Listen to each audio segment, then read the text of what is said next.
Welcome to big talk. నేను విజయ్. తెలంగాణలో party బలోపేతంపై TDP అధినేత ఫోకస్ పెట్టారు. పార్టీ ముఖ్య నేతలతో భేటీ అయిన బాబు కొత్త సారథిని నియమించడంతో పాటు బూత్ స్థాయి నుంచి పార్టీని బలోపేతం చేయడంపై నేతలకు దిశానిర్దేశనం చేశారు. స్థానిక సంస్థల ఎన్నికల్లో పోటీపై పార్టీ నేతలను ఏపీ సీఎం చంద్రబాబు దిశానిర్దేశనం చేయనున్నారు. ఏపీలో దూకుడి మీద ఉన్న టీడీపీ తెలంగాణపై ఫోకస్ పెట్టడంతో ఇతర పార్టీల్లో నేతలు కూడా సైకిల్ ఎక్కేందుకు సిద్ధంగా ఉన్నట్టు తెలుస్తోంది. ఇప్పటికే తెలంగాణలో బలహీనపడిన బీఆర్ఎస్ స్థానాన్ని టీడీపీ భర్తీ చేస్తుందనే విశ్వాసం వ్యక్తం చేస్తున్నారు తెలుగు తమ్ముళ్లు. తెలంగాణలో టీడీపీకి పూర్వవైభవం సాధ్యమేనా? గులాబీ నేతలు సైకిల్ ఎక్కడం ఖాయమా? ఇదే అంశం గురించి వాటి బిగ్ టాక్లో చర్చిద్దాం.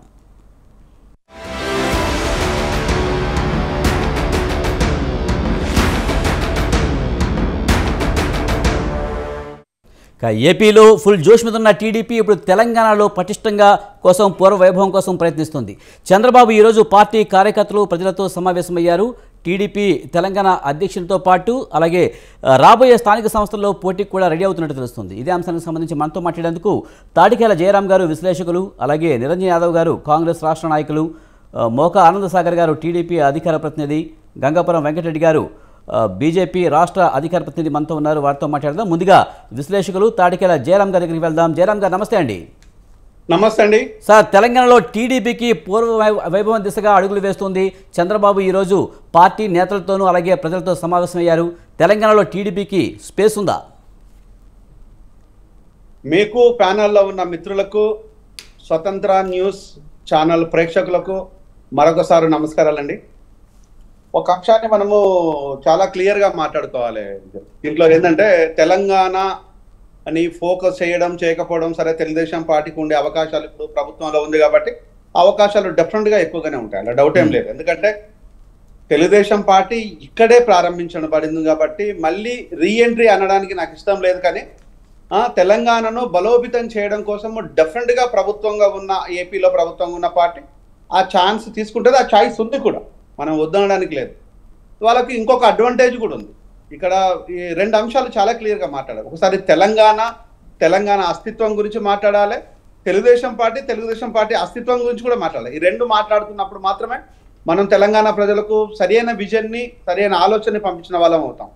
ఫస్ట్ తెలంగాణకు ఉండే అస్తిత్వం, తెలంగాణ అస్తిత్వంలో దానికోసమని తెలంగాణ ప్రజలు పోట్లాడి ఎంతో మంది ప్రాణాల త్యాగాలకు ఫలితంగా తెలంగాణ వచ్చింది. ఆ తెలంగాణకు దళితుడు ముఖ్యమంత్రి అవుదామా లేకపోతే ఇంకోరు చేద్దామా అనే విషయం పక్కన పెట్టి దళితులు ఏమి నమ్మలేదు. సో కేసీఆర్ ఒక స్టంట్లో భాగంగా ఆ మాట అన్నాడు, ఇంకొక మాట కూడా అన్నాడు. సో నక్సలైట్ల ఎజెండానే నా ఎజెండా అని కూడా అన్నాడు. వర్గీకరణ అంశాలే నా క్లియర్ అంశాలు అని చెప్పిండు. దళితుడిని ముఖ్యమంత్రి చేస్తాడు. ఇలా అనేక అంశాలు, చాలా అంశాలు చెప్పారు. కేసీఆర్ ప్రభుత్వంలో ఉండే కేసీఆర్ కంటే కూడా ఒక ప్రజా వేదికను నిర్మించేసి దానికి ప్రజలను తరలించే కేసీఆర్, ఈ రెండు భిన్నమైన కోణాలుగా మన కళ్ళ ముందు కనిపించాయి. అది మనం చూసాం కూడా. సో ఉద్యమంలో ఉన్నప్పుడు కేసీఆర్ ఎలా ఉన్నాడు, ప్రభుత్వంలో వచ్చిన తర్వాత కేసీఆర్ ఎలా ఉన్నాడో అది చూసాం. సో దాన్ని పూర్తిగా 10 సంవత్సరాలు బ్లైండ్గా నమ్మింది అందామా, లేకపోతే దాన్ని నమ్మకంగా ఉన్నారని చెప్పినామా, దాన్ని కేసీఆర్ గారు నిలుపుకోలేదు. ప్రజలు కూడా దాన్ని వ్యతిరేకించారు, తిరస్కరించారు, కాంగ్రెస్ పార్టీకి పట్టం కట్టారు. ఒకవేళ కనుక తెలుగుదేశం పార్టీనే అప్పుడు ఉన్నట్టు అయితే కాంగ్రెస్ పార్టీ ఇక్కడ వచ్చి అధికారంలోకి వచ్చేది కాదని ఖచ్చితంగా చెప్పగలను. దీనికి ఒక కారణాలు ఉన్నాయి, దీనికి ఒక చారిత్రక నేపథ్యం ఉంది, ఒక కారణం ఉంది. చారిత్రక నేపథ్యం ఏంటంటే ఇక్కడ ఉండే ఎస్సీలు కానీ, ఎస్టీలు కానీ, బీసీలు కానీ, మైనారిటీస్, వీళ్ళ లోపల కొత్తగా ఆయన ఎన్టీఆర్ గారు 1983 లోపల, నేను చిన్న పిల్లగాన్ని, నాకు రాజకీయాలనే తెలియదు, అసలు రాజకీయాల మీద అంశాలు కూడా లేవు, మనం అంత ఏబిసిడీల బ్యాచ్ అప్పుడు. సో అప్పుడు ఏమీ తెలియనప్పుడు ఎన్టీఆర్ గారు వాళ్ళ కనుక వస్తున్నారు అంటే మేము ఆ గ్రౌండ్ లోకి వెళ్ళి ఆయన చూడాలనుకునే ప్రయత్నం లోపల చెడ్డీలు ఊడిపోతున్నా కూడా పరిగెత్తిన రోజులు అవి. That is the different story. ఆయన సినిమా యాక్టర్ గా ఆయన ప్రభావం తెలియదు, రాజకీయాలంటే అంతకన్నా తెలియదు. సో అప్పుడు ఉన్న విషయాలు ఏంటంటే, అప్పుడు నూనూగు మీసాలతో ఉన్న నవయువకులు అని చెప్పొచ్చు. ఎవరు? కడియం శ్రీహరి కావచ్చు, కోడెల శివప్రసాద్ కావచ్చు, లేకపోతే ఇతర అనేక మంది నాయకులు, అనేక మంది, దాదాపుగా 70 to 80% నాయకులు కొత్త వాళ్ళనే తీసుకొని ఏరి కోరి తెచ్చుకున్నారు. అందులో డౌట్ ఏమాత్రం లేదు, అందులో ఏ విధంగా కన్ఫ్యూజ్ లేదు. ఎన్టీఆర్ ఆ రోజు ఏరి కోరి వీళ్ళని తెచ్చుకున్నాడు. ఈయన తెచ్చుకున్నాడానికి గల కారణం ఏంటంటే కాంగ్రెస్ మీదున్న ఒక డీవేషన్, తనకుండే రాజకీయ డీవేషన్, ప్రజలకు పట్ల ఆయనకుండే కన్సర్న్ అని చెప్పొచ్చు. కానీ ఆ దమ్ము ధైర్యం ఇప్పుడు ఎవరికైనా నాయకునికి ఉందా అనేది ప్రశ్నిస్తే ఎవరికి లేదన్న విషయాన్ని చాలా ఖచ్చితంగా చెప్పగలను. ఎందుకు లేదు అన్నదాన్ని చెప్పగలను అంటే ఈ రోజు కావాల్సింది బీజేపీ కావాల్సింది నాయకులు కావాలి, నాయకత్వం ఉన్న వ్యక్తులు కావాలి. కాంగ్రెస్ కు అదే కావాలి, బీఆర్ఎస్ కు అదే కావాలి. కానీ ఇప్పుడు కూడా చంద్రబాబు నాయుడు గారు కూడా అదే పని చేస్తే నేను డెఫినెట్ గా సంతోషిస్తాను, అభినందిస్తాను. లేదు మళ్ళీ నాయకుల చుట్టే తిరుగుతే ఇది చంద్రబాబు తెలుగుదేశంగా, ఇది ఎన్టీఆర్ తెలుగుదేశం కాదు, చంద్రబాబు తెలుగుదేశం లాగానే మిగిలిపోతాడు. అంటే నేను ఏదేమైనా ఇప్పుడు నిజంగా తెలంగాణలో టీడీపీ బలోపేతం అయితే బీఆర్ఎస్కి గంటిపడే అవకాశం ఉంది. బీఆర్ఎస్ లేకుండా పోయే పరిస్థితి కూడా వస్తుందనే విమర్శలు వస్తున్నాయి. నిజంగా అలాంటి పరిస్థితి ఉంటుందా? కేసీఆర్ ని పక్కన పెట్టే అవకాశం కనిపిస్తుందంటారా? ఒక్క నిమిషంలో చెప్తాను నేను. దీంట్లోపల బీఆర్ఎస్ ఉండొచ్చు పోవచ్చు, కాంగ్రెస్ ఉండొచ్చు పోవచ్చు, తెలుగుదేశం పార్టీ ఉండొచ్చు పోవచ్చు, అది కాదు. ప్రజలకు ఏది రిక్వైర్మెంట్ ఉంది అన్న విషయాన్ని పార్టీలు తెలుసుకోవాలి, నాయకులు తెలుసుకోవాలి. ఈ రోజు క్లియర్ డిఫిషియన్సీని, చాలా క్లియర్ డిఫిషియన్సీ 3 కళ్ళ ముందు కనిపిస్తున్నాయి. ఒకటి వచ్చేసేమో ఎఫిషియెంట్ గా ప్రజలకు ఎక్కువైపోయి చచ్చిపోతున్నారు, ఇంకా 2 వచ్చేసేమో డిఫిషియెంట్ అయి చచ్చిపోతున్నారు. నెంబర్ 1 విద్య అవకాశాలు లేవు, విద్యా విధానాలు పూర్తిగా గొప్పగా ఉన్నా కూడా పూర్తిగా చంపేస్తున్నారు. ప్రభుత్వ విద్యా సంస్థలను పూర్తిగా నిర్వీర్యం చేశారు. ఈ రోజు 0 అడ్మిషన్ స్కూళ్లను మేము మూస్తున్నామని చెప్తే సుప్రీంకోర్టు చివార్సు పెడుతుంది. ఇది ఒకవైపు విద్య. ఆ విద్య వైపు ఎవరు వెళ్తున్నారు? ప్రభుత్వ విద్యా సంస్థలు అంటే నిరక్షరాస్యులు, నిరుపేదలు, కులాలకు మతాలకు అతీతంగా నిరక్షరాస్యులు, నిరుపేదలు మాత్రం ఉన్నారు. దాన్ని చంపేస్తున్నారు అనే దాన్ని it is true. One more thing వచ్చేసి ఈరోజు ఆరోగ్య వ్యవస్థ లోపల ఈరోజు కార్పొరేట్ చదువులు చదివిన వాళ్ళకి వచ్చేసి ఎంబీబీఎస్ సీట్లు గవర్నమెంట్ కాలేజీలో వస్తాయి. కానీ జయరామ్ గారు ఇక్కడ ఒకటి ముఖ్యంగా చంద్రబాబు విషయంలో చూసుకుంటే చంద్రబాబు తెలంగాణ వ్యతిరేకాన్ని లేకపోతే ఆంధ్ర వ్యక్తులనే ప్రచారం 2018 ఎన్నికల్లో మనం చూసాం. విస్తృతంగా ప్రచారం చేశారు. అదే అంశాన్ని హైలైట్ చేస్తూ కూడా ఘన విజయం సాధించారు బీఆర్ఎస్ పార్టీ. కానీ ఇప్పుడు అలాంటి పరిస్థితి ఉందా? చంద్రబాబు నాయుడు కూడా ఇప్పుడు కూడా అలాగే చూసే అవకాశాలు ఉన్నాయా? ఒక్క నిమిషం విజయ్, దీంట్లో నేను చాలా క్లియర్ చెప్పంటే ఆ రోజు ఉన్న పరిస్థితులను, ఇక్కడ ఉండే ఈ ఆల్కహాల్ విషయాన్ని, ఇది ఈ రోజు వైద్యంగానే పూర్తిగా నిర్వీర్యం అయిపోయింది. ఆల్కహాల్ విచ్చలవిడిగా మారిపోయింది, డ్రగ్స్ విచ్చలవిడిగా మారిపోయింది. 2 రాష్ట్రాలలో ఇదే ప్రాబ్లం. ఇప్పుడు చంద్రబాబు రావటం అనేది అంశం అనేది నేను స్వాగతిస్తాను, అభినందిస్తాను, ఆహ్వానిస్తాను. దానికి సంబంధించిన వ్యక్తులు ఎవరైనా ఉంటే పనిచేస్తారు, that is a different story. కానీ చంద్రబాబు రావడంతోనే బీఆర్ఎస్ పోతుంది అనుకోవడం మాత్రం కాదు. బీఆర్ఎస్ ను ఆల్రెడీ ప్రజలు తిరస్కరించారు. ఇది మీరు గుర్తుపెట్టుకోవాల్సింది. అంటే చంద్రబాబు రావడంతోనే తిరస్కరించారు. తిరస్కరిస్తే కదా బీఆర్ఎస్ ప్రభుత్వం వెళ్ళిపోయింది. చంద్రబాబు వస్తాడనుకొని బీఆర్ఎస్ తిరస్కరించారు. అది కనుక అనుకుంటే ప్రజలు అవమానించినట్టే అవుతుంది. ఇది గమనించాలి. ఇక్కడ ప్రజలు బీఆర్ఎస్ ను తిరస్కరించారు. ఒకవేళ కనుక నేను చెప్పే అంశాలు కనుక వీళ్ళు నెత్తినెత్తుకుంటే ప్రజలు డెఫినెట్ గా గుండెల్లో పెట్టుకుంటారు. ఇప్పుడు కాంగ్రెస్ కూడా అదే మాట చెప్పేసి కాంగ్రెస్ వెన్నుపోటు పడుతుంది. ఆ అంశాల లోపల ఎవరు ప్రజల పక్షాన లేకున్నా కూడా మాలాంటి వాళ్ళని డిఫరెంట్ గా మాట్లాడతాం. మాకు చంద్రబాబు వచ్చినా రాకున్నా ఒకటే, కేసీఆర్ ఉన్నా పోయినా ఒకటే, కాంగ్రెస్ లేకున్నా ఉన్నా ఒకటే. ప్రజల కోసం, ప్రజల చేత, ప్రజలకు అభివృద్ధి కోసం పాలించే ప్రభుత్వం కావాలని. తెలంగాణలో టీడీపీ మళ్ళీ పుంజుకోబోతుంది. ఏపీలో ఫుల్ జోష్ మీద ఉన్న పరిస్థితుల్లో ఇప్పుడు మళ్ళీ తెలంగాణలో టీడీపీకి మంచి స్పేస్ ఉంది, ఈ టైంలో ఎదగడానికి అవకాశం ఉందని వార్తలు వస్తున్నాయి. ఎలా చూడాలి? ముందుగా స్వతంత్ర ఛానల్కు నమస్కారాలు, అదేవిధంగా లైవ్లో ఉండే ప్రతి ఒక్కరికి నమస్కారాలు. ఈరోజు మనం చూస్తున్నాము తెలంగాణలో టీడీపీ ప్రభావం అనేది కొద్దిగా ఉంటుంది. ఎందుకంటే 1983 నుంచి ఈ రోజు వరకు కూడా టీడీపీ ప్రభావం ప్రతి పల్లెకు ఉన్నది. కానీ కాంగ్రెస్కు ఎలాంటి డోకా లేదు. అదేవిధంగా ఈరోజు ఇందాక అన్నాడు జయరామ్ అన్నట్టు ఆరోగ్యపరంగా కానీ విద్యావాద పరంగా కానీ మేము కాంగ్రెస్ ప్రభుత్వం చాలా యూనివర్సిటీల వైజ్గా కానీ నైపుణ్య యూనివర్సిటీ అని స్టార్ట్ చేశాం. అదేవిధంగా రుణమాఫీ అని రైతులకు చేశాం. పల్లెకు కాంగ్రెస్ ఇన్ని రోజులు టీఆర్ఎస్ ప్రభావం కొద్దిగా ఉన్నది కాబట్టి తెలంగాణ అనే నినాదంతో టీఆర్ఎస్ వాళ్ళు వచ్చి 10 ఏళ్ళు ఏలిండ్రు. దాని వ్యతిరేకత ప్రభావం వల్లనే కాంగ్రెస్ వచ్చింది.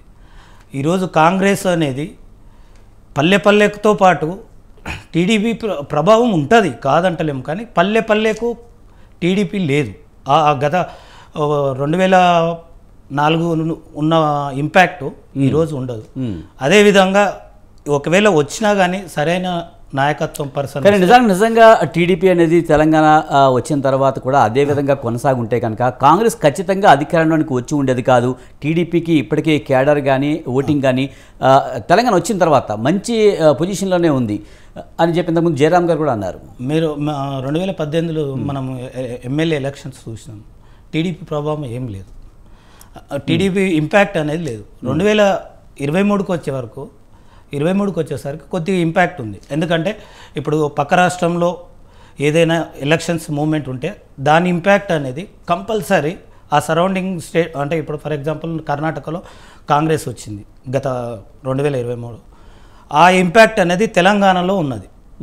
తెలంగాణ నుంచి ఇప్పుడు టీడీపీ ఆంధ్రాలో ఉన్నది, ఆంధ్రాలో వచ్చింది కాబట్టి దాని ఇంపాక్ట్ ఉంటుంది. కానీ అలానే మొత్తం ఉంటుంది అనేది కూడా గ్యారెంటీ లేదు. కాంగ్రెస్కి ఎలాంటి డోకా లేదు. అదేవిధంగా 2023 వరకు వైసీపీ అక్కడ ఉన్నప్పుడు దాని ఇంపాక్ట్ అనేది ఇక్కడ మనం అది కూడా ఆలోచించాలి. వైసీపీ అనేది తెలంగాణలో ఎలాంటి కొద్దిగా కూడా ఇంపాక్ట్ లేదు. ఇప్పుడు ఇంతకుముందు పరిపాలించిన ఈ హైదరాబాద్ని, ఈ తెలంగాణను పరిపాలించిన విధానం, నిజానికి సీఎం రేవంత్ రెడ్డి కూడా టీడీపీ నుంచి వచ్చిన వ్యక్తే, కొంత ఆయన కూడా టీడీపీ వ్యక్తిగానే ఇప్పుడు కూడా చూసే పరిస్థితి కనిపిస్తుంది. ఒకవేళ టీడీపీ కనుక ఇప్పుడు వేరే కుంపటి పెట్టి ఇప్పుడు మళ్ళీ పూర్వ వైభవం దిశగా అడుగులు వేస్తున్న నేపథ్యంలో, ఎన్డీఏ కుటుంబంలో ఉన్న నేపథ్యంలో బీజేపీకి దగ్గరగా ఉంది కనుక రాబోయే రోజుల్లో బీజేపీతో కలిసి వెళ్తే కాంగ్రెస్కి నష్టం చేకూరే అవకాశం లేదంటారా? 100% లేదు. దీనికి ఏమైనా ఇంపాక్ట్ అంటే ఏమైనా ప్రాబ్లం అంటే బీజేపీకి మైనస్ అవుతుంది తప్ప బీజేపీకి టీడీపీ అనేది ప్లస్ అవుతుంది అని నేను అనుకోవట్లేదు. ఇప్పుడున్న ప్రస్తుత ఇంపాక్ట్ ఉంటుంది, ఖచ్చితంగా మంచి ఇదే ఉంటుందని చెప్పారు విశ్లేషకులు కూడా చెప్పడం జరిగింది. కొంతవరకు గతంలో కంటే ఇప్పుడు టీడీపీ ఒక రకమైన పాజిటివ్ వైబ్స్ ఉన్నాయి, కాదంటలేము. ఇప్పుడు అక్కడ ఉంది కాబట్టి, ప్రభుత్వం ఉంది కాబట్టి ఆ పాజిటివ్ వేవ్స్ ఎక్కడైనా సర్వసాధారణం. మనం ఇప్పుడు కర్ణాటకలో ఉన్నది కాబట్టి ఇక్కడ తెలంగాణలో పాజిటివ్ వేవ్స్ ఏది కాంగ్రెస్ ఉన్నది. కాంగ్రెస్ ఉంది కానీ ఇప్పుడు పక్కన ఉంది అని వైసీపీ, మనం అది కూడా ఆలోచించాలి.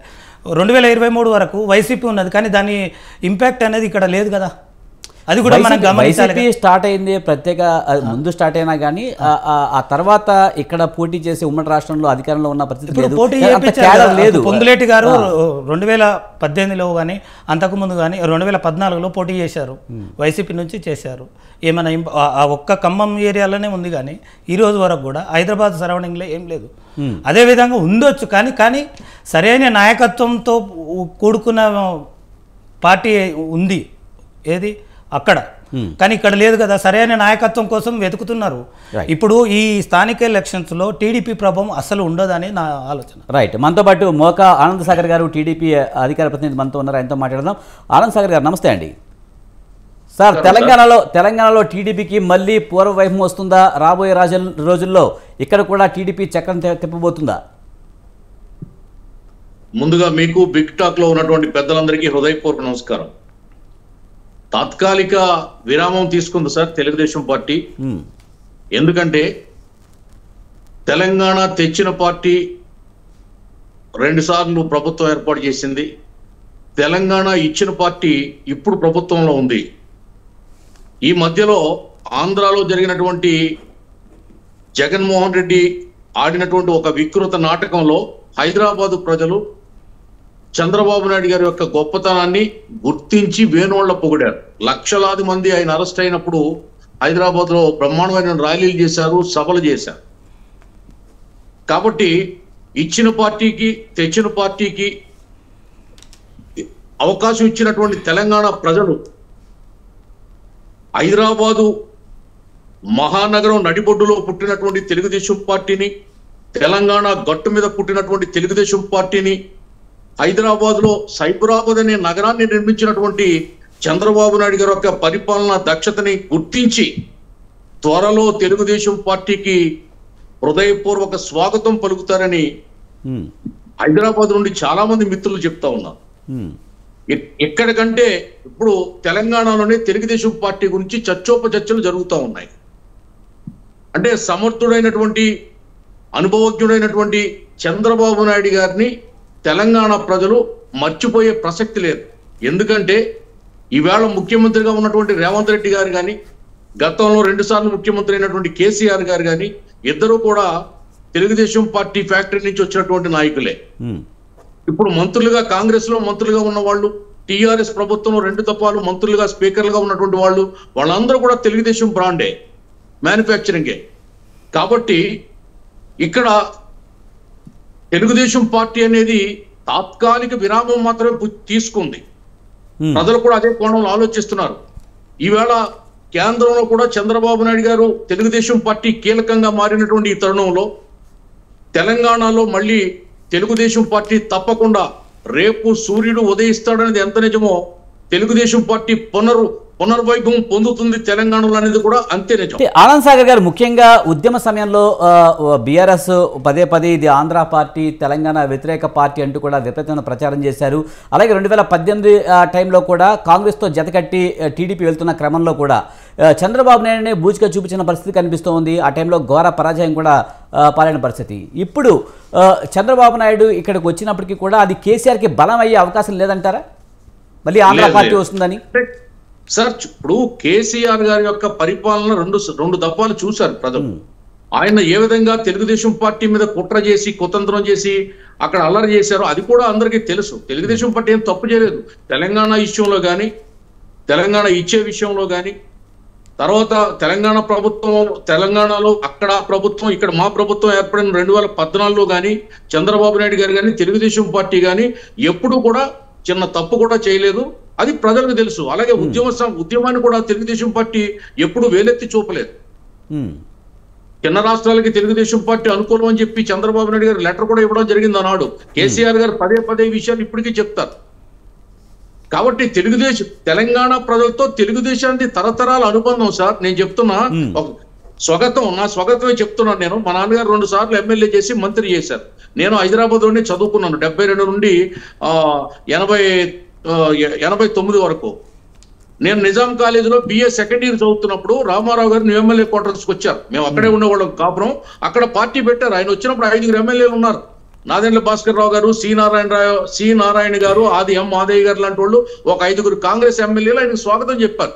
కానీ 1 అవర్ లో ఆ న్యూ ఎమ్మెల్యే క్వార్టర్స్ లాన్ అంతా కూడా మహాసముద్రం అయిపోయింది జనంతో. అక్కడే వేళ పార్టీ 4-5 గంటల మధ్య సాయంత్రం పార్టీ అనౌన్స్ చేశారు. మనది తెలుగుదేశం, మన పార్టీ తెలుగుదేశం అని చెప్పాడు ఆయన, ఎన్టీ రామారావు గారు.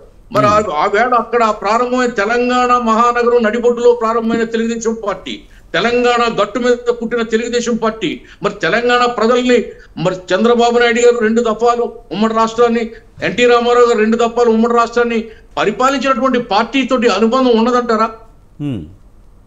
అక్కడ ఉన్నది తెలుగు ప్రజలు కాదంటారా? తెలుగువాడు ఎక్కడున్నా తెలుగువాడు గుండెల్లో ప్రభవించిన పార్టీ తెలుగుదేశం పార్టీ. పేదవాడి గుండెల్లో పుట్టిన పార్టీ తెలుగుదేశం పార్టీ. బీసీల గుండెల్లో పుట్టిన పార్టీ తెలుగుదేశం పార్టీ. ప్రతివాడికి కూడు గుడ్డ నీడ ఇవ్వాలనే సిద్ధాంతంతో పుట్టినటువంటి పార్టీ. ప్రజలే దేవుళ్ళు, సమాజమే దేవాలయమని వెలుగెత్తి చాటిన పార్టీ తెలుగుదేశం పార్టీ. మాకేం తక్కువ? తెలంగాణతో మాకు అనుబంధం తక్కువ? ఆ ప్రజల ప్రేమానురాగాలు తక్కువ? ఆ గడ్డతో మాకు సంబంధం లేదా? ఇది తెలుగు గడ్డ కాదా? గాండ్రించే పులిబిడ్డ కాదా తెలుగు బిడ్డ అని ఎన్టీ రామారావు గారు అడిగారు. సార్, అలాగే ఆనంద్ సాగర్ గారు, ముఖ్యంగా ఇప్పుడు బీఆర్ఎస్ ఇక్కడ కొంత వీక్ అయింది. ఈ పరిస్థితుల్లో కేసీఆర్ ప్రభావం కూడా కొంచెం తగినట్టే కనిపిస్తుంది. ఈ టైంలో రావడమే కరెక్ట్ అనుకునే పావులు కదుగుతున్నారు అనుకోవచ్చా? కేసీఆర్ని తక్కువ అంచనా ఏమైనా వేస్తున్నారా? లేదు సార్, చంద్రబాబు నాయుడు గారు రాజకీయ కొలుములో రాటుదేలినటువంటి మహానాయకుడు. ఆయనకి సమయం, సందర్భం, టైమింగ్ అన్ని తెలుసు. This is the right time. ఈ రైట్ టైంలో తెలుగుదేశం పార్టీ తప్పకుండా అక్కడ కూడా హిట్ అవుతుంది రాబోయే రోజుల్లో. ఒక పటిష్టమైనటువంటి నాయకత్వాన్ని మళ్ళీ తెలంగాణ రాష్ట్రానికి చంద్రబాబు నాయుడు గారు ఇవ్వబోతున్నారు. ఒక మంచి పార్టీ టీంని అక్కడ తెలంగాణ గడ్డ మీద వదలబోతున్నారు. డెఫినెట్ గా రాబోయే రోజులు అక్కడ టిఆర్ఎస్ కానీ, టిఆర్ఎస్ పార్టీ ఈవేళ రేపు బీజేపీలో విలీనం అనే వార్తలు కుప్పమంటున్నాయి. ఆవిడేమో జైల్లో ఉన్నారు. ఆవిడ కూతురు వెళ్ళి రకరకాలుగా పార్టీని నీళ్లు నీడలు కమ్ముకున్నాయి. ఆ పార్టీలో ఉన్న ఎమ్మెల్యేలందరూ గెలిచిన వాళ్ళు కూడా వచ్చి కాంగ్రెస్ లో చేరారు. సరే, రేవంత్ రెడ్డి గారి పరిపాలనకి ప్రజలు ఎటువంటి తీర్పిస్తారో రాబోయే రోజుల్లో మనం చూడాలి. సందర్భంలో ఆ రెండు పార్టీల మధ్యన కూటమిగా తెలుగుదేశం పార్టీ, బీజేపీ, జనసేన తప్పకుండా అక్కడ కూడా కూటమిగా ఏర్పడుతుంది. ఆ కూటమి బలపడుతుంది, అధికారం కూడా వస్తుందని ప్రతి ఒక్కరికి ఈ అభిప్రాయం ఉంది, అక్కడ ఉన్నటువంటి హైదరాబాద్ వాసులందరికీ కూడా. రైట్. మనతో పాటు బొమ్మెల రామూర్తి గారు, బీఆర్ఎస్ సీనియర్ నాయకులు కూడా ఉన్నారు, ఆయనతో కూడా మాట్లాడదాం. రామూర్తి గారు నమస్తే అండి. నమస్కారం. తెలంగాణలో టీడీపీ బలోపేతానికి అయితే విస్తృతమైన ఏర్పాట్లు జరుగుతున్నాయి. ఈ క్రమంలో ఇప్పుడు బీఆర్ఎస్ వీక్ అయింది కనుక బీఆర్ఎస్ ప్లేస్ని టీడీపీ భర్తీ చేయబోతుందనే వాదన అయితే వస్తూ ఉంది. అది వాస్తవమా లేకపోతే ఇదంతా నార్మల్గా జరిగే వ్యవహారమే అనుకోవాలా? సరే, అందరికీ నమస్కారం. డిబేట్ లో ఉన్న పెద్దలందరికీ నమస్కారం. స్వతంత్ర టీవీ ప్రేక్షకులకు కూడా. నిజంగా అంటే ఎవరైనా ఎక్కడికైనా ఎప్పుడైనా వచ్చి పార్టీ పెట్టొచ్చు, పార్టీ కార్యక్రమాలు చేసుకోవచ్చు, దాంట్లో తప్పేం లేదు. కానీ ఒక చరిత్ర మాత్రం ఉన్నది. ఒక చరిత్ర ఏం చెప్తున్నది? తెలంగాణ రాష్ట్రంలో బీఆర్ఎస్ పార్టీని వీళ్ళు అంటున్నారు, చాలా మంది మిత్రులు మాట్లాడారు. బీఆర్ఎస్ పార్టీ అడుగంటిపోయింది, ఆగమైపోయింది. ఆగం కాలేదండి. 1.8% తేడాతోటి ఒక విరామం, ఒక అడ్డుకట్ట వచ్చింది అంతే. మాకు ఒక బలమైన శక్తి ఉన్నది, బలమైన ఎమ్మెల్యేలు ఉన్నారు, బలమైన ఎమ్మెల్సీలు ఉన్నారు, బలమైన శక్తి ఉన్న నాయకులు ఉన్నారు, ఒక క్యాడర్ ఉన్నారు, నిప్పుల్ లాంటి మెరకల్ లాంటి క్యాడర్ ఉన్నది. 60 లక్షల మంది క్యాడర్ ఉన్న పార్టీ బీఆర్ఎస్ పార్టీ.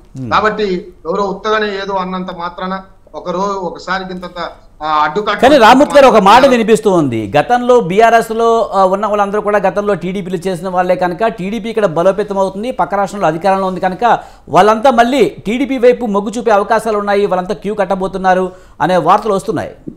ఇప్పుడు ఆంధ్ర ప్రాంతం నుండి వచ్చి హైదరాబాద్ లో నివసించే వాళ్ళు ప్రతి ఒక్కరు బీఆర్ఎస్ పార్టీని గుండెల్లో పెట్టుకున్నారు. బీఆర్ఎస్ పార్టీ ఆంధ్రాలో ఉన్న ఎవరికి కూడా, ఆంధ్ర నుండి వచ్చిన వాళ్ళకు కూడా శత్రువులు కాదు, మా పొట్టగొట్టి వాళ్ళ కోసమే మా పోరాటం అని ఆ రోజు మా నినాదం ఉండేది. మా నినాదాన్ని అలాగే కొనసాగించాం. అక్కడ ఎవరైతే మా పొట్టగొట్టిన వాళ్ళు తెలంగాణ వ్యతిరేకులను ఇక్కడ నుంచి పట్టాము. టీడీపీకి ఇక్కడ లీడరు లేవు, క్యాడరు లేదు, ఆ పార్టీ ఇక్కడ పెరిగే అవకాశం లేదు. రాష్ట్రాలు వాస్తవమే రామూర్తి గారు, మీరు చెప్పినట్టు ఇప్పుడు టీడీపీలో ఎవరు లేరు, అధ్యక్షుడు కూడా లేడు. కానీ ఇప్పుడు బీఆర్ఎస్లో ఉన్న అందరూ ఒకప్పుడు టీడీపీలో ఉన్న వాళ్ళే ఆ ఫ్యాక్టరీ నుంచే వచ్చారని చెప్పి ఆనంద్ సాగర్ కూడా అంటున్న పరిస్థితి. కానీ వీళ్ళంతా ఇప్పుడు అధికారంలో లేదు కనుక, రామూర్తి గారు అధికారంలో లేదు కనుక వాళ్ళ సొంత ఎజెండాను రామూర్తి గారు అట్లాంటి చంద్రబాబు నాయుడు గారు కూడా కాంగ్రెస్ పార్టీ వాస్తవమే, అది కూడా వాస్తవమే.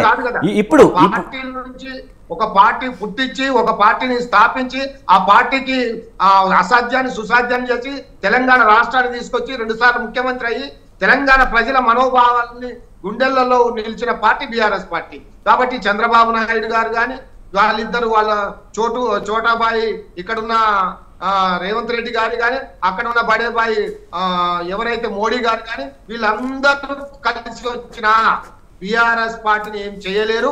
బీఆర్ఎస్ పార్టీ తెలంగాణకు పేగుబంధం ఉన్న పార్టీ. ఈ పార్టీలన్నీ తెలంగాణ వ్యతిరేక పార్టీ. ఆ రోజు రేవంత్ రెడ్డి గారు అది పేరు మార్చడంతోనే పోయిందనే విమర్శలు కూడా ఉన్నాయి.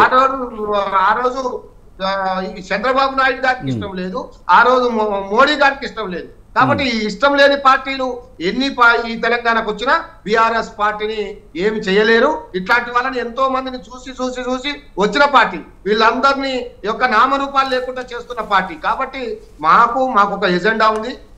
ఆ రాష్ట్రంలో బ్రహ్మాండంగా వాళ్ళు పరిపాలిస్తున్నారు. మొన్ననే అధికారం వచ్చింది. గత ప్రభుత్వం చేసిన తప్పిదాలు లేదా మంచో వాళ్ళని పక్కన పెట్టారు. ఇక్కడ కూడా మేము 10 సంవత్సరాలు పోరాటం. కానీ రామూర్తి గారు ఒక పాయింట్ అండి, ఏదేమైనా భవిష్యత్తులో బీఆర్ఎస్ పార్టీ రామూర్తి గారు ఒక మాట బీజేపీ గాని కాంగ్రెస్ గాని ఈ తెలంగాణను ఆదుకోరు. తెలంగాణకు వేగుబంధం ఉన్న ఏదేమైనా రామూర్తి గారు ఒక మాట చెప్పాలి, ఒక మాట చెప్పాలి. రామూర్తి గారు చంద్రబాబు అంటే అభివృద్ధి అంటే చంద్రబాబు అనే విధంగా మనం చూసాం. గతంలో కూడా హైదరాబాద్ అభివృద్ధి చేసింది చంద్రబాబు అనేది విస్తృతంగా ప్రచారం జరుగుతోంది. ఇప్పటికీ కూడా కేసీఆర్, కేటీఆర్, హరీష్ రావు కూడా ఎన్నో సందర్భాల్లో హైదరాబాద్ను అభివృద్ధి చేసింది చంద్రబాబు అని ఒప్పుకున్న పరిస్థితులు ఉంది. అలాంటి చంద్రబాబు మళ్ళీ ఇక్కడికి వస్తున్నాడంటే ఖచ్చితంగా ఆ ఇంపాక్ట్ బీఆర్ఎస్ మీద పడుతుంది. చెప్పండి రామూర్తి గారు. నేనేమంటున్నా, సమైక్య రాష్ట్రం ఉన్నప్పుడు చంద్రబాబు తీసుకున్న నిర్ణయాలు మంచిగా ఉండొచ్చు, అభివృద్ధి ఉండొచ్చు. కానీ ఎట్లయినా ఆంధ్ర ఆయనే కదా, ఇక్కడ ఉండే ప్రేమ ఇక్కడ ఉండదు కదా. ఎట్లయినా ఆ ప్రేమ అభిమానాలు అభివృద్ధి అక్కడ చేసుకున్నారు కాబట్టి తెలంగాణ రాష్ట్ర ఆకాంక్ష ఏర్పడి తెలంగాణ రాష్ట్రం అంటే ఇక్కడ ఒక పాయింట్ చూడాలి. ఇప్పుడు ప్రధానమంత్రి మోడీ కూడా గుజరాత్ కి సంబంధించిన వాడు. తెలంగాణను అడ్డుకొని ఎంతో మంది అమరులు కావడానికి కారకులైన వాళ్ళు మళ్ళీ మేము ఇక్కడ వచ్చి ఏదో అది చేస్తామంటే దానికి సమాధానం రేవంత్ రెడ్డి గారు చెప్పాలి. రేవంత్ రెడ్డి గారు సమైక్యవాద పార్టీలను పిలవాలనుకుంటున్నారా, మోడీ గారు లాంటి వాళ్ళని పిలవాలనుకుంటున్నారా, అది రేవంత్ రెడ్డి గారికి తెలియదు. కానీ ఈ రాష్ట్రానికి సమైక్యవాదం అనేది లేదు కదండి. ఇంకా ఉన్న పార్టీ ఏకైక party BRS party. Right, okay మనం మాట్లాడదామండి. మనతో పాటు వెంకటరెడ్డి గారు బీజేపీ రాష్ట్ర అధికార ప్రతినిధి ఉన్నారు, ఆయనతో కూడా మాట్లాడదాం. వెంకటరెడ్డి గారు నమస్తే అండి. ఇప్పుడు టీడీపీ ఇక్కడ బలోపేతానికి చర్యలు తీసుకుంటున్న పరిస్థితి కనిపిస్తుంది. ఇప్పుడు ఎన్డీఏ కూటమిలో టీడీపీ కూడా ఉంది కనుక రాబోయే రోజుల్లో తెలంగాణలో కూడా టీడీపీతో కలిసి వెళ్ళే ఛాన్స్ ఉందంటారా? ఇప్పుడు ఒక్కటి విజయ్ గారు, ఇప్పుడు అన్ని వాస్తవాలే మాట్లాడుకుంటే బాగుంటుందని నా ఉద్దేశం. ఎందుకంటే 1982లో ఆనాటి ఎన్టీ రామారావు గారు ఎమ్మెల్యే క్వార్టర్స్లో, నేను అనుకోకుండా అక్కడ ఉన్నాను, ఎమ్మెల్యే కలవడానికి వెళ్ళడం జరిగినటువంటిది. ఆ రోజు ఆ పార్టీని నామకరణం చేయడం జరిగినటువంటిది. ఇప్పుడు చౌదరి గారు, మన మేనకా చౌదరి గారు కూడా ఆ రోజు లైమ్ లైట్లోకి వచ్చినటువంటి సందర్భం నేను అక్కడ ఉన్నాను కాబట్టి జ్ఞాపకం చేస్తున్నాను. 83లో 9 నెలల్లో వాళ్ళ అధికారం రావడం జరిగింది. కాంగ్రెస్ యొక్క పాలనకు, ఆధిపత్య ధోరణికి, ప్రజా వ్యతిరేక విధానాలకు శ్రమగీతము అంటే ఏమిటి, గూకటి వేలతో తీసేసి సముద్రంలో పడేసి ఎన్టీ రామారావు ముఖ్యమంత్రి అయినటువంటిది ఒక చారిత్రక ఘట్టం. అది ఇది భారత రాజకీయాలలో అదొక లిఖించబడినటువంటి అంశం అని చెప్పి నేను భావిస్తున్నటువంటిది. రాజకీయాలకు అతీతంగా వాళ్ళది ఏంది, వాళ్ళ ఫిలాసఫీ ఏంది అనేది పక్కకు పెట్టండి. అంటే ఆనాడు నేను చూసినప్పుడు ఎమాఎమీలు కాంగ్రెస్లో రోషయ్య గారు కానివ్వండి, లేకపోతే వెంకటస్వామి గారు కానివ్వండి, ఇట్లాంటి ఎమాఎమీలంతా కూడా విజయభాస్కర్ రెడ్డి లాంటి వాళ్ళు కూడా ఓడిపోయినటువంటి సందర్భం మనం చూసి జరిగినట్టు. కాబట్టి ఆనాటి కాంగ్రెస్ పాలన మీద ఒక ఆ పాలన అవినీతి పాలన, ఆ పాలన ఒక ఆధిపత్య పాలన, పెట్టుబడి పాలన, భూస్వామ్య పాలన, వీటన్నిటికీ ఒక అవకాశం కోసం తెలుగు ప్రజలు ఎదురు చూస్తున్నటువంటి సందర్భం లోపల ఎన్టీ రామారావు దేవుడిలాగా కనపడేటువంటి మాట వాస్తవం. ఇది దాన్ని ఎవ్వరు కాదనలేదు. భారత రాజకీయాలలో కాకుండా ఇక్కడ తెలుగు రాష్ట్రంలో తెలుగు ప్రజల యొక్క ఆత్మగౌరవాని కోసం పోరాటం చేసినటువంటి వ్యక్తిగా ఆయనకు ఒక ప్రత్యేక స్థానం ఉంటుంది, దాంట్లో ఏమీ సందేహం లేదు. జాతీయ రాజకీయాల్లో కూడా ఆయనకు ఒక కీలకమైన పాత్ర అనేటువంటిది ఉన్నది, చాలా సందర్భాలు చూడడం జరిగినటువంటిది. ఎన్టీ రామారావు మొత్తం దేశ రాజకీయాలు నడిపించినటువంటి సందర్భాన్ని మనం కాదనలేము. అంటే ఒక తెలుగువాడుగా జాతీయ రాజకీయాల్లో ఎన్టీ రామారావు వేసినటువంటి ముద్ర అనేటువంటిది ఇప్పటికీ మనం మర్చిపోవడానికి, ఆనాటి నుంచి ఈనాటి వరకు మేము ఉన్నాం కాబట్టి అప్పటికి నాకు ఇంకా 33 సంవత్సరాలు కాబట్టి నేను జాగ్రత్తగా గమనిస్తే ఇవన్నీ కనపడేటువంటి అంశం. రెండవది, తెలంగాణలో కొన్ని 1-2 సామాజిక వర్గాలు మాత్రమే కాంగ్రెస్, ఎందుకంటే 53 నుంచి 83 వరకు కాంగ్రెస్ పాలన, నిరంతర పాలనలో కొన్ని వర్గాలు బాగుపడ్డవి, కొన్ని కులాలు బాగుపడ్డవి. అట్లా కాకుండా ఎన్టీ రామారావు టీడీపీ పాలనలో అనేక బడుగు వర్గాలు, ముఖ్యంగా విజయ్ గారు బీసీ వర్గాలు రాజకీయ చైతన్యంలో వచ్చేసి మామూలు వ్యక్తులు కూడా ఎమ్మెల్యేలు, లేకపోతే స్థానిక సంస్థల యొక్క ప్రతినిధులు. ఇప్పుడు దేవేంద్ర గౌడ్ గారు ఉన్నారండి, మా పక్క ఊరే. ఆయన ఏంటంటే మామూలుగా ఏదో చిన్న వ్యాపారము, ఇటుక వ్యాపారము చేసుకునేటువంటి వ్యక్తి ఏ స్థాయికి ఎదిగినాడు అనేటువంటిది మనం చూడవలసినటువంటి అవసరం. కాబట్టి కొత్త రాజకీయాలు, యువతకు ఒక రకమైనటువంటి ఆవేశపూరితమైనటువంటి పాలనకు సంబంధించినటువంటి ఎన్టీ రామారావు యొక్క ఉపన్యాసాల వల్ల అనేక మంది ప్రేరేపితులై తెలుగుదేశం పార్టీలో చేరిన సందర్భాలు ఉన్నాయి. ఇప్పటి కూడా విజయ్ గారు మీరు జాగ్రత్తగా గమనిస్తే మొన్నటి వరకు టీఆర్ఎస్ పాలించినటువంటి, కేసీఆర్ పాలించినటువంటి దాంట్లో 90% టీఆర్ఎస్, అప్పటి టీఆర్ఎస్ ఇంక్లూడింగ్ కేసీఆర్తో సహా ఉన్నటువంటిది ఇప్పుడు ముఖ్యమంత్రి రేవంత్ రెడ్డి గారితో సహా. కాబట్టి తెలుగుదేశం పార్టీ అనేటువంటిది మీరు ఒప్పుకోకపోయినా తెలుగు రాజకీయాల్లో, తెలుగు రాష్ట్రంలో ఒక ప్రభావాన్ని చూపించింది అనేటువంటిదే మనం చెప్పొచ్చు. ఇప్పుడు పరిస్థితులకు వద్దాం. వెంకటరెడ్డి గారు నేనేమంటున్నానంటే ప్రస్తుతం రాబోయే రోజుల్లో బీజేపీ పార్టీ, టీడీపీ పార్టీ, ఇక టీడీపీలో మరి బీజేపీని ఇక్కడ టీడీపీ పార్టీలో విలీనం చేయండి. మీరు మీ దాంట్లో రామూర్తి గారు మీరు మాట్లాడుతున్నారు కానీ మీ ముఖ్యమంత్రితో సహా మీ పార్టీలో ఉన్నటువంటి మంత్రులంతా ఏ పార్టీకి వెళ్ళొచ్చారో చెప్పండి. ఇవాళ కాంగ్రెస్ లో ఉన్న వాళ్ళు ఎవరో చెప్పండి. నేను చెప్తున్నటువంటి ఏంటంటే రాజకీయాలకు అతీతంగా ఎన్టీ రామారావు ప్రభావము, తెలుగుదేశం ప్రభావం అనేటువంటిది తెలుగు రాజకీయాలలో స్పష్టంగా ఒక చారిత్రక ఘట్టం అని నేను చెప్తున్నాను. నేను చెప్పలేదు. చంద్రబాబు నాయుడు గారు ఎక్కడి నుండి వచ్చారు? చంద్రబాబు దగ్గరనే కదా మీ సారు శిష్యరికం చేసి చంద్రబాబు నాయుడు గారు ఎక్కడ రైట్ రైట్ ఆయన కూడా కాంగ్రెస్ ఎక్కడి నుంచి రావచ్చు ఏదో ఒక టర్మ్ ఒక ఎందుకైతే అయిపోవచ్చు నేను అందుకే వెంకటరెడ్డి గారు ఉండొచ్చు కాక వెంకటరెడ్డి నేను గారు అంటున్నది ఏంటంటే వెంకటరెడ్డి గారు ఒక్క నిమిషం విజయ్ గారు నేను ఒక్క నిమిషం ఏంటంటే రైట్ ఇప్పుడు 5 సార్లు టీడీపీ గెలవడం జరిగిందండి. నాదెండ్ల భాస్కరరావు గారి యొక్క వెన్నుపోటు అనేటువంటిది పక్కకు పెడితే నిరంతర పాలన వాళ్ళు చేయడం జరిగినటువంటిది. కొత్త రాజకీయాలకు వాళ్ళకు ఒక ఊపి ఇవ్వడం జరిగినటువంటిది. కుటుంబాల పాలనకు కొన్ని కుటుంబాలకే భూస్వామ్య వ్యవస్థకు ప్రతినిధులైనటువంటి కొన్ని వర్గాల పాలనకే కాంగ్రెస్ లో అవకాశాలు దొరికినాయి. కానీ ఎన్టీ రామారావు కాలంలో అందరూ ముందుకు వచ్చినటువంటి సందర్భం చూసినాము. సరే ఇవాళ తెలంగాణ ఏర్పాటుకు సంబంధించినటువంటి విషయంలో అనేక విషయాలు కొంత అనుమానాలు చంద్రబాబు నాయుడు గారి మీద ఉన్నప్పటికీ, ఎందుకంటే మేమంతా ఉద్యమంలో ఉన్నాము, అది అయిపోయింది. కాకపోతే ఏంటంటే చంద్రబాబు యొక్క రాచరికము పాలన కానీ ఆయన భవిష్యత్తు కానీ అంతమైపోయింది అనుకున్న పరిస్థితి లోపల ఇవాళ ఒక్కసారి ఉవ్వెత్తున ఆంధ్ర రాజకీయాల లోపల ఆయన 11 సీట్లు తప్ప మిగతా 144 163 సీట్లు గెలవడమే కాకుండా కేంద్రంలో ప్రభుత్వం ఏర్పాటులో ఆయన సహకారం లేకుండా ఇలా ప్రభుత్వం లేనటువంటి ఒక పరిస్థితి ఏర్పాటు. వెంకటరెడ్డి గారు అదే విషయం చెప్తాను నేను. ఇప్పుడు ఎన్డీఏలో కీలకంగా మారిన చంద్రబాబుతో కలిసి తెలంగాణలో కూడా తెలంగాణ బీజేపీ పనిచేస్తుందా? ఇప్పుడు ఒక్క విషయం అండి, ఇది ఊహాజనితమైన ప్రశ్న. అది ఆయన వాళ్ళు ఇక్కడ పార్టీ సంబంధించినటువంటి ఏర్పాట్లు చేసుకుంటున్నారు, క్యాడర్ ఉంది, ఇంకా కొంతమంది మిగిలి ఉన్నారు. మరి ఇంకా ఇతర పార్టీలో ఉన్నటువంటి వాళ్ళు అక్కడ వెళ్తారేమో తెలియదు. టీఆర్ఎస్ లో ఉన్న వాళ్ళు ఇప్పుడు సగం మంది వాళ్ళు ఎవరండి, నేను పేర్లు చెప్తే పెద్ద లిస్ట్ అవుతుంది. ఉన్న వాళ్ళంతా క్యాబినెట్ 90% క్యాబినెట్ పార్టీ ఫిరాయించినటువంటి వాళ్ళు పోచారం శ్రీనివాసరెడ్డి గారు కానివ్వండి, కడియం శ్రీహరి గారు కానివ్వండి, మరి సుఖేందర్ రెడ్డి గారు కానివ్వండి, జానారెడ్డి గారు కానివ్వండి, వీళ్ళంతా ఎక్కడి నుంచి వచ్చిరండి, ఎక్కడ పుట్టిందండి? వీళ్ళంతా తెలుగుదేశంలో పుట్టిన వాళ్ళు, వీళ్ళకి అడ్రస్ ఉందా రండి అప్పుడు? కాబట్టి నేను చెప్పదలుచుకున్న పాయింట్ ఏంటంటే ప్రజలు ఎట్లా స్వీకరిస్తారు అనేటువంటిది వేరే విషయం.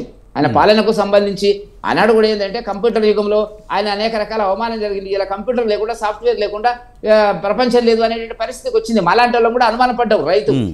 రైతుకు సంబంధించిన వ్యవసాయ రంగానికి ముఖ్యమని అనుకున్నాం. కానీ అది దాంతో పాటు ఇవాళ పారిశ్రామిక ప్రగతి, హైదరాబాద్ డెవలప్మెంట్లో ఆయన పాత్ర ఉన్నదండి, కాదనడానికి వీల్లేదు. ఇలా మనకు ఆయన అంటే పడకపోవచ్చు, తెలంగాణ విషయంలో ఆయన అనుసరించిన విధానంలో మనకు వ్యతిరేకత ఉండొచ్చు.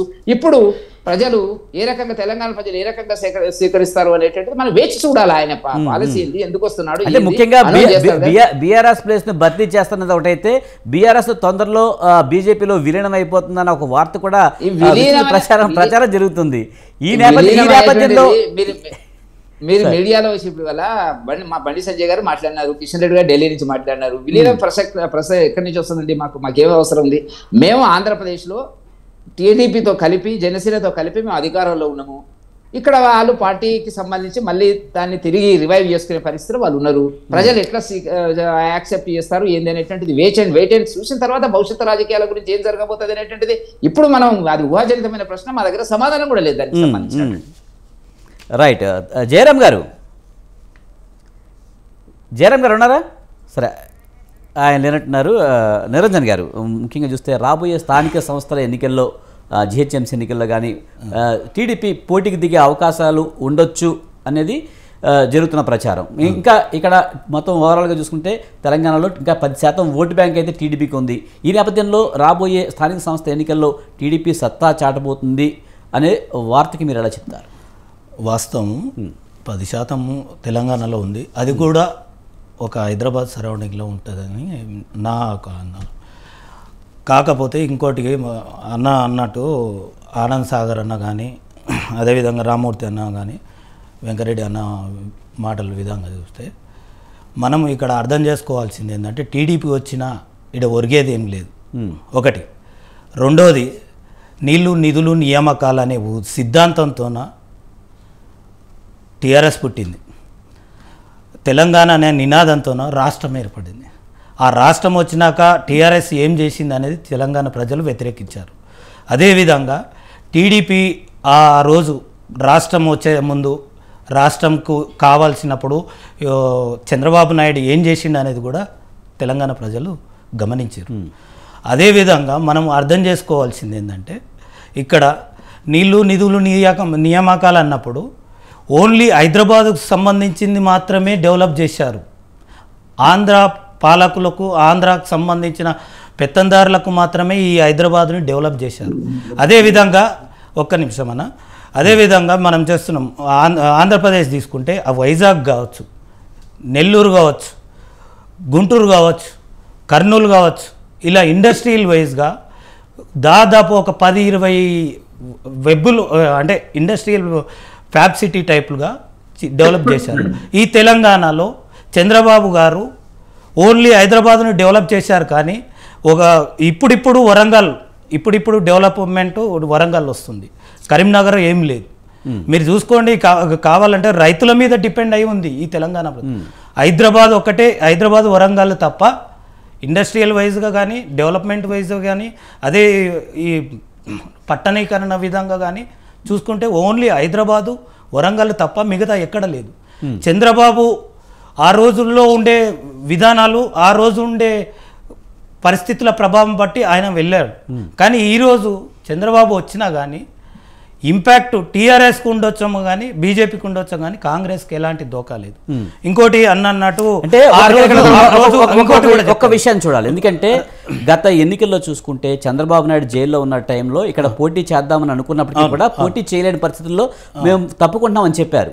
కానీ ఒక రకంగా రేవంత్ రెడ్డిని టీడీపీ వ్యక్తిగా ఇప్పటికీ టీడీపీ నాయకులందరూ కూడా టీడీపీ కార్యకర్తలు కానీ అభిమానులు కానీ భావిస్తున్న పరిస్థితుల్లో చాలా మంది టీడీపీ జెండాలు పట్టుకుని కాంగ్రెస్కు సపోర్ట్ చేసిన పరిస్థితి ఉంది కదా. అదే అంటే వీళ్ళంతా ఇప్పుడు పక్కకు వచ్చి వీళ్ళంతా అటు ఎలాగ బీజేపీతో ఎన్డీఏలో కూటమిలో ఉన్నారు కనుక వీళ్ళతో కలిసి వెళ్తే కనుక ఇదంతా లాసే కదా మీకు. ఇప్పుడు మనం గమనించాలి, ఇక్కడ ఉండే టీడీపీ వాళ్ళు కానీ ఇక్కడ ఉండే బీజేపీ వాళ్ళు కానీ దేశం మొత్తం కావచ్చు, ఈ తెలంగాణలో కావచ్చు, ఇప్పుడు లాస్ట్కు చివరికి తెలంగాణ అనే నినాదంతో పెట్టి 10 ఏళ్ళు పరిపాలించిన కేసీఆర్ కావచ్చు, ఇదంతా కాంగ్రెస్ ఫ్యాక్టరీ.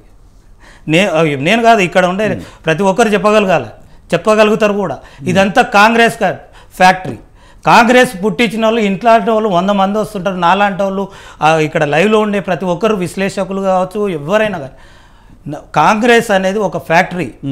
ఆ ఫ్యాక్టరీ నుంచి వచ్చిన వాళ్ళే వీళ్ళంటి వాళ్ళు వస్తుంటారు పోతుంటారు. ఇప్పుడు కనుక స్థానిక సంస్థల్లో ఎలక్షన్స్ లో కనుక ఇప్పుడు టీడీపీ విడిగా బీజేపీతోనో లేకపోతే ఒంటరిగా వెళ్తే కాంగ్రెస్ కి ఎటువంటి నష్టం లేదంటారా? గతంలో కాంగ్రెస్ కి ఇండైరెక్ట్ సపోర్ట్ చేస్తున్న వాళ్ళంతా కూడా ఇప్పుడు వెళ్ళిపోతే అసలు నష్టమే జరగదంటారా? చెప్తున్నాం కదండి, ఇప్పుడు హైదరాబాదు ఏరియాలో ఆంధ్ర వాళ్ళు ఉంటారు, తెలంగాణ వాళ్ళు ఉంటారు, సెటిలర్స్ వివిధ ఏరియాలో ఉన్నారు, సెటిలర్స్ ఉంటారు. కాబట్టి దాని ఇంపాక్ట్ ఉంటుంది, కొద్దిగా ఉంటుంది. కానీ విలేజ్లకు కానీ మండల స్థాయి కానీ జిల్లా స్థాయి కానీ నువ్వు ఎంత పెద్ద లీడర్ వచ్చినా సరే దాని ఇంపాక్ట్ ఉండకపోవచ్చు అనేది నా అర్థం. ఈ వెంకరెడ్డి అన్న అంటున్నాడు, ఆ రోజుల్లో బీసీ నినాదం బీసీలకు ఎన్టీఆర్ గారు తెచ్చినది వాస్తవం. కానీ ఆ రోజు నుంచి ఈ రోజు వరకు టీడీపీ అలా లేదు కదా. రైట్, అది కూడా మనం గమనించాలి. ఆనంద్ సాగర్ గారు, మీరు ఎలా చూస్తారు? ఇప్పుడు రాబోయే స్థానిక సంస్థ ఎన్నికల్లో కూడా ఈ టీడీపీ పోటీ చేయబోతుందన్న మాట అందులో వాస్తవం ఉందంటారా? నిజంగా పోటీ చేస్తే కనుక ఇక్కడ సత్తా చాటే అవకాశాలు ప్రస్తుత పరిస్థితుల్లో ఉన్నాయంటారా? ఇక్కడ ఒక మహాకవి సి నారాయణ రెడ్డి గారు చెప్పిన మాట ఒకటిసారి గుర్తు చేసుకోవాలి. తెలుగు జాతి మనది, రెండుగా వెలుగు జాతి మనది అని చెప్పాడు లాస్ట్ లైన్. ఆయన చెప్పిన దానికి ఆయనే సవరణ ఇచ్చుకున్నాడు. అలాగా 30 సంవత్సరాల అనుబంధం తెలుగుదేశం పార్టీ తెలంగాణ గడ్డతో. అక్కడే పుట్టిన పార్టీ, అక్కడే పెరిగిన పార్టీ, అనేక వందల వేల మంది కార్యకర్తల్ని నాయకుల్ని పెంచి రాజకీయాల్లో విలువలు తెచ్చినటువంటి పార్టీ. సార్ ఇక్కడ మీరు అర్థం చేసుకోవాల్సింది ఏంటంటే తెలంగాణ ఏర్పడిందే వేరే, అది మీకు అర్థమైతే లేదు. తెలంగాణ ప్రజలకు అర్థమయ్యే సపరేట్ చేశారు కదా.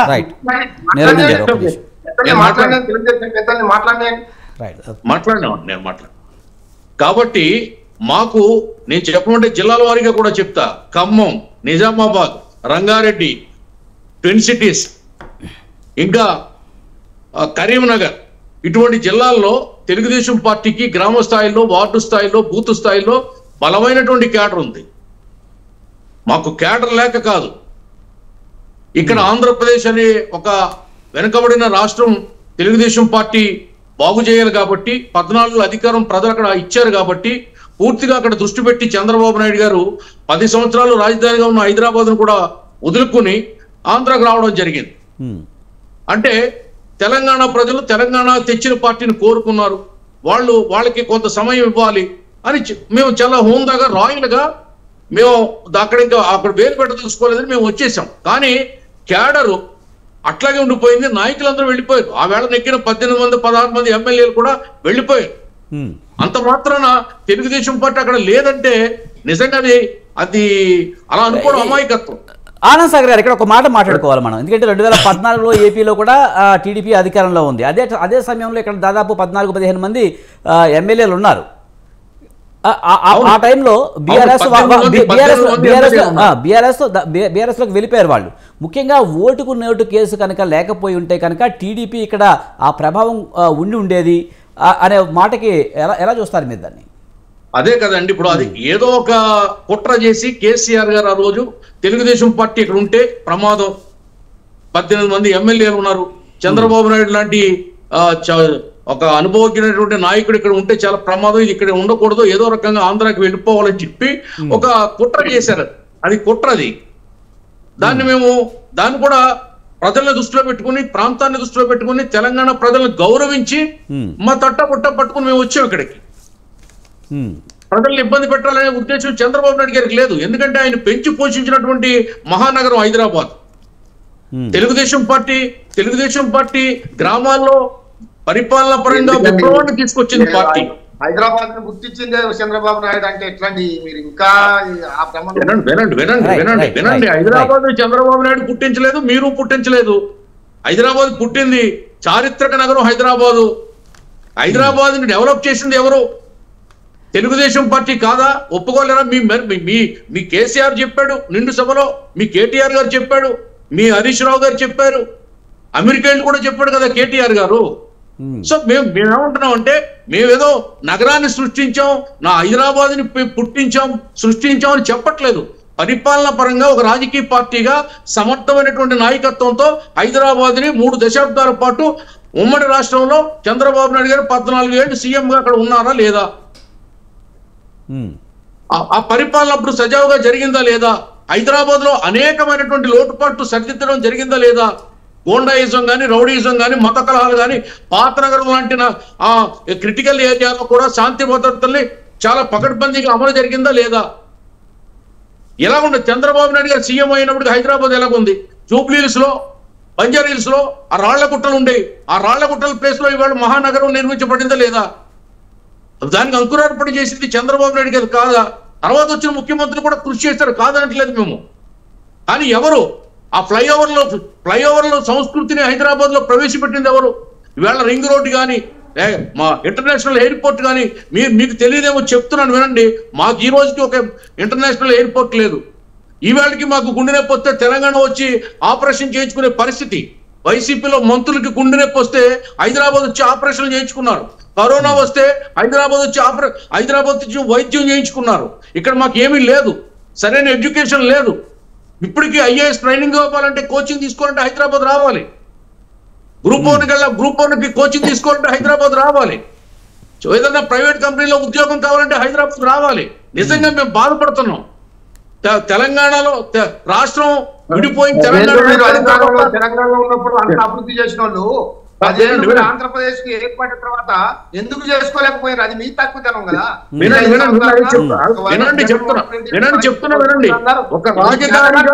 రామూర్తి గారు ఇక్కడ ఒక పాయింట్ మనం చూడాలి.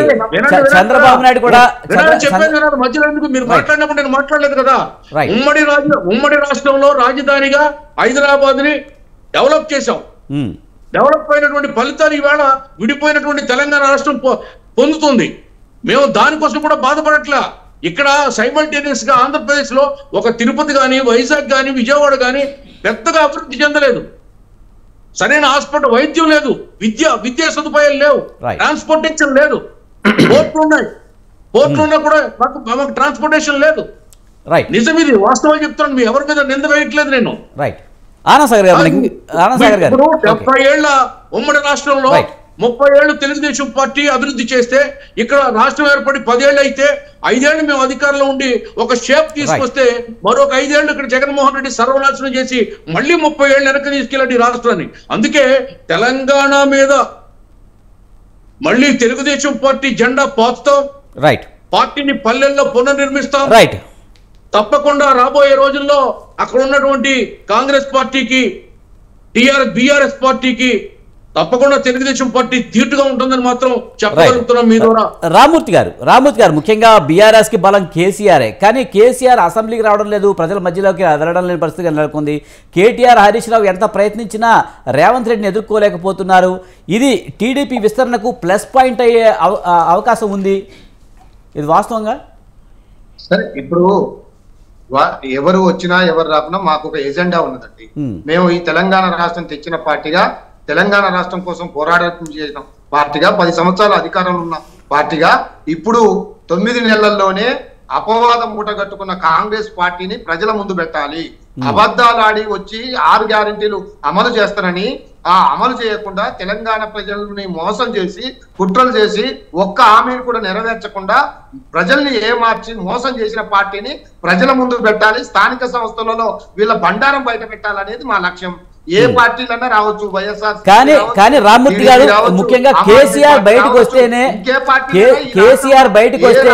ఆ ఇంపాక్ట్ ఉంటుంది, కాంగ్రెస్ ని ఎదుర్కోగలమనే ఒకటైతే ఉంది. మరి కేసీఆర్ బయటకు రాకుండా కాంగ్రెస్ ని ఎలా ఎదుర్కొంటారు? నేనేమంటున్నా అంటే కాంగ్రెస్ ని గాని ఇక్కడ ఉన్న పార్టీలను గాని ఎదుర్కొనే సత్తా సేవ ఉన్న ఏకైక పార్టీ బీఆర్ఎస్ పార్టీ. ఇంకెవరో వత్తడం వల్ల మాకు లాభం ఉండదు, నష్టం కూడా ఉండదు. కాబట్టి మా పార్టీ, మా సిద్ధాంతాలు వేరు, మాకున్న లక్ష్యాలు వేరు. మా లక్ష్యం ఏంటన్నా, ఏదైతే అధికారం కోల్పోయినామో మళ్ళీ మోసం చేసిన కాంగ్రెస్ పార్టీని గద్దెదించడానికి మా సర్వశక్తులు వడ్డీ ఇక్కడ ఉన్న ప్రజలందరూ, హైదరాబాద్ ప్రజలందరూ మా వెంట ఉన్నారు. అందరూ దాదాపు 42% ప్రజలు మా ఓటర్స్ మా వెంబట ఉన్నారు. కాబట్టి ఎక్కడ ఇబ్బంది పడాల్సిన అవసరం లేదు. ఎవరైనా రావచ్చు, వాళ్ళు వచ్చిపోయిన పార్టీలే, వాళ్ళ పార్టీలు వాళ్ళు పెట్టుకోవచ్చు, మాట్లాడవచ్చు. కానీ తెలంగాణ ప్రజల మీరు ఒకటే చెప్పాలి, మీకు అక్కడ ఉన్న ప్రేమ, అక్కడ ఉన్న అభిమానం, తెలంగాణకు ఏమన్నా ఇప్పుడు కేంద్రంలో మీరు చాలా బ్రహ్మాండంగా ఉన్నారు కదా, కేంద్రంలో మీరు ఒక స్థాయిలో ఉన్న వాళ్ళు తెలంగాణకు ఒక యూనివర్సిటీనో ఒక ఐఏఎం కాలేజీనో లేకపోతే ఇక్కడ మీ ద్వారా పోయిన 7 మండలాలను ఇస్తాము మీరు తీసుకోండి అని చంద్రబాబు నాయుడు గారు చెప్పి తెలంగాణకు కొంత సహకరించి ఇక్కడ ఉక్కు ఫ్యాక్టరీ పెట్టడానికి సహకరించి ఇట్లాంటివి ఏమైనా చేస్తే వాళ్ళకి ఏమైనా కొద్దిగా అవకాశం ఉంటది. అలాంటి ఏం చేయకుండా తెలంగాణకు మొత్తం ముంచి తెలంగాణ గ్రామాలని పల్లెల్ని తీసుకొని తెలంగాణకు అడ్డం పడి మేము తెలంగాణలో మళ్ళీ మేము జెండెత్తుతాం అంటే తెలంగాణ ప్రజలు అర్థిస్తారు. కాబట్టి ఇవన్నీ మీరు ఏదో మాటలు చెప్పడానికే పనికొస్తాయి, కానీ ఇక్కడ ఆకాంక్ష వేరు, ఇక్కడ పోరాటం వేరు, ఇక్కడ ఉన్న పోరాట తీరులు వేరు. మాకు ఏకైక ఎజెండా బీజేపీ కాంగ్రెస్ పార్టీలను ఈ ప్రాంతంలో భూస్థాపితం చేయడమే. చూద్దాం మరి భవిష్యత్తు ఎలా ఉంటుందో చూద్దాము. వెంకటరెడ్డి గారు తరిమినప్పుడే తెలంగాణ ప్రజలు సుభిక్షంగా శ్రీరామ రక్షగా ఉంటారు. కేసీఆర్ గారు తెలంగాణ ప్రజలకు శ్రీరామ రక్ష. కాబట్టి ఎవరు వచ్చినా ఎవరు పోయినా మాకేం ప్రాబ్లం లేదు, మాకేం అభ్యంతరం కూడా లేదు. నిశ్చయంగా రావచ్చు, హ్యాపీగా వాళ్ళు పార్టీ పెట్టుకోవచ్చు, వాళ్ళ పార్టీ ఇక్కడ అన్ని రకాల పోటీ కూడా చేయొచ్చు, మాకేం ఇబ్బంది లేదు. రైట్. వెంకటరెడ్డి గారు మనకు టైం తక్కువ ఉంది, కొంచెం తక్కువగా చెప్పండి. టీడీపీ ఇప్పటికిప్పుడైతే అధికారంలోకి వచ్చే అవకాశం అయితే లేకపోవచ్చు, కానీ భవిష్యత్తులో కింగ్ మేకర్గా అయ్యే ఛాన్స్ ఉందంటారా? ఇప్పుడు ఒక్కటి విజయ్ గారు, బీఆర్ఎస్ మిత్రులు చాలా ఆవేశంగా మాట్లాడుతున్నాడు, కానీ బీఆర్ఎస్ కు తెలంగాణ రాజకీయాలలో బంధము తెగిపోయిన మాట వాస్తవము. వాళ్ళు ఇవాళ మాట్లాడి ఇవాళ రేపు చంద్రబాబు మీద అరచొచ్చు, ఇది తెలంగాణ అభిమానము, ఆత్మగౌరవం ఎక్కడుందండి వాళ్ళకి? ఏమైనా ఆత్మగౌరవం? తెలంగాణ ఉద్యమంలో పోరాటం చేసినటువంటి కోదండరావు లాంటి ఉద్యమకారుల్ని పక్కకు పెట్టి అర్ధరాత్రి అరెస్ట్ చేసి తలుపులు బద్దలు కొట్టి మాలాంటి వాళ్ళని పక్కకు పెట్టి కుటుంబ కేంద్రంగా వాళ్ళ పాలన చేసినటువంటి కేసీఆర్ కు తెలంగాణ అని మాట్లాడేటువంటి నైతిక హక్కు లేరండి వాళ్ళకు. ఈ చేసినటువంటి అవినీతి ఏదైతే కుంభకోణాలు వస్తున్నాయో వాటి మీద నిజంగా చేస్తే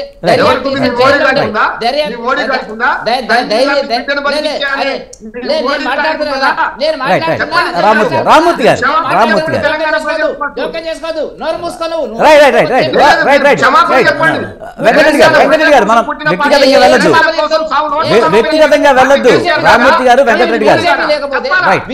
బీజేపీ లేకపోతే తెలంగాణ వచ్చేది కాదు, మీకు తెలియాల్సింది.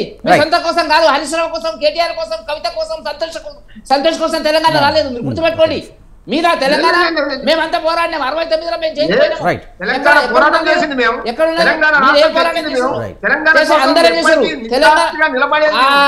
తెలంగాణ ప్రజలు చేసిన పోరాటము. దానికి కోదండరామ్ గారి నాయకత్వం ఉంది. మీరు ఇవాళ మాట్లాడుతున్నారు, ఎక్కడేసిన కోదండరామ్ గారిని? మీరు తెచ్చిన తెలంగాణ మాట్లాడుతున్నారు. అనుభవించిన 10 ఏళ్ళు మూసుకోండి, ఇక మూసుకోండి మొత్తం. కోదండరామ్ గారు ప్రొఫెసర్ అండి, ఆయన పోరాటం చేసి ఉద్యమంలో జైలుకు పోయి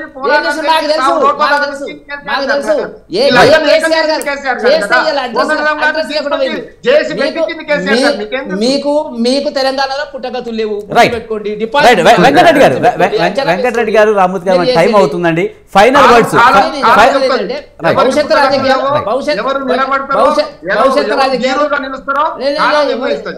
చేస్తారు, కనపడతనే ఉంది కదా. పోతున్నారు కదా, పోతున్నారు పోతూనే ఉన్నారు, ఆగిర్రు.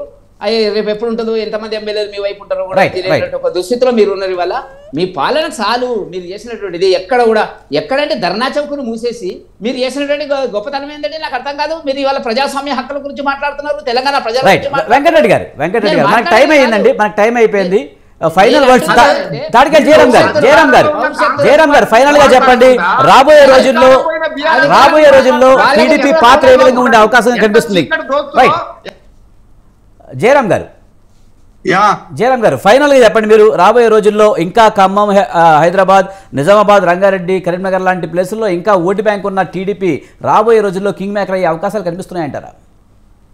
విజయ్, దీంట్లో ఒక బాధాకరమైన విషయం ఏంటంటే బీఆర్ఎస్ టీడీపీ వచ్చేసి తెలంగాణ ప్రజలకు నడకలు నేర్పినట్టుగా, తెలంగాణను తీర్చిదిద్దినట్టుగా చెప్పుకోవడం అది ఒకటి ఇబ్బందికరమైన విషయం. రైట్.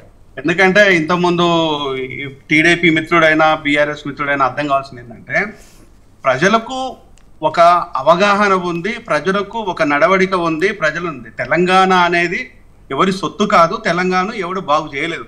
తెలంగాణ దోపిడీ చేసిన అన్ని రాజకీయ పార్టీలు ఉన్నాయి. తెలంగాణను దోపిడీ చేయడం లోపల, తెలంగాణను దిగజార్చడం లోపల, తెలంగాణను మొత్తం కంప్లీట్ గా దోసుకొని వనరులు మొత్తం స్టిల్ ఇప్పటి వరకు కూడా అన్ని రాజకీయ పార్టీలు ఉన్నాయి. దాని వేరే కన్ఫ్యూజన్ లేదు నాకు, ఎలాంటి కన్ఫ్యూజన్. ఎందుకు అంటే ఇప్పుడు తెలంగాణకు ఎవరు నడకలు నేర్పలేదండి. తెలంగాణ ఒక చరిత్ర గల సంస్థ. తెలంగాణ అనేది ఒక రాజధాని. తెలంగాణ అనేది చిరస్మరణీయం. అలాంటి తెలంగాణను చంద్రబాబు వచ్చేసి బాగుపరచడం, కేసీఆర్ లేకపోతే బతకలేమనటం, ఇంతకంటే దౌర్భాగ్యం ఉందా? నేను తెలంగాణలో పుట్టాను. తెలంగాణ గాలి, శ్వాస, తెలంగాణ నీరు, తెలంగాణ కోసం సర్వస్వం కోల్పోయాం. చదువును, ఉద్యోగాలను, సర్వస్వం నాలాగా కోల్పోయిన వాళ్ళు చాలా మంది ఉన్నారు.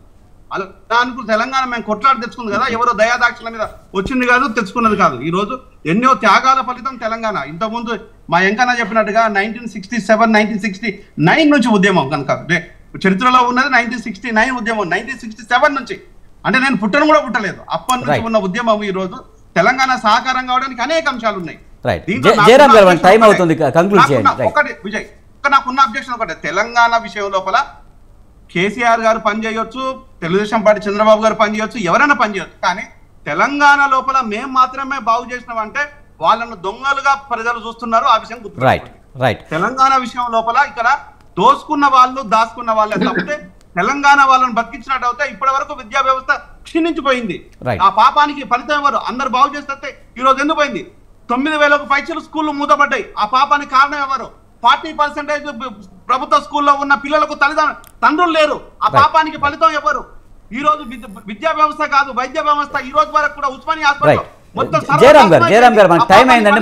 మరోసారి మాట్లాడదామండి దీని గురించి. రైట్. జయరామ్ గారు థ్యాంక్ యూ వెరీ మచ్ అండి.